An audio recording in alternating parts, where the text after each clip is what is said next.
It's time to get lost in the rhythm. Crypt of the Necrodancer takes two great yet very different flavors and bends them together to make one crazy dungeon crawler. The debut effort from Brace Yourself Games has somehow infused rhythm-based mechanics into a gauntlet-style game, and the result is one that will have you bobbing your head as you swing at every last blob in your path. Crypt of the Necrodancer's story is straightforward.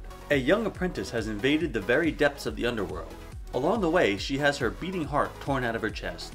To make it through the underworld dungeons alive, she must move along to the beat of her still active heart. If nothing else, it's a simple setup for a uniquely bizarre genre mashup. The idea is to move through the procedurally generated dungeons with a standard 4-button setup, whether it's using a keyboard, the face buttons on a controller, or even using a DDR dance pad. Movement, attacks, shopping, and everything else tied to the in-game world operates on how well you keep up with the soundtrack's rhythm.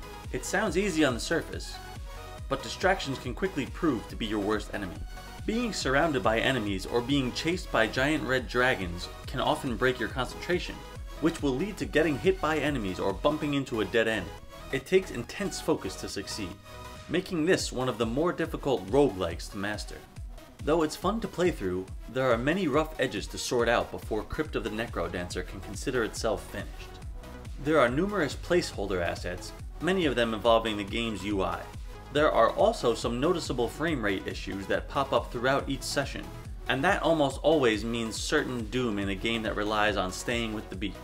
There are also some logistical issues to sort out, such as the ability to use custom MP3s. While it's a cool feature, not all songs will be suited for this game in its current state. Songs with slower intros, for example, will just not work, because there's no rhythm to keep up with. While Crypt of the Necrodancer is a major work in progress, its foundation and premise are solid. There's plenty of action to dig into, with a plethora of unlockables to explore. However, if you're looking for a more polished experience, it's safe to give this a pass for now. Just be sure to keep that song somewhere in the back of your head, because this game is one worth keeping an eye on.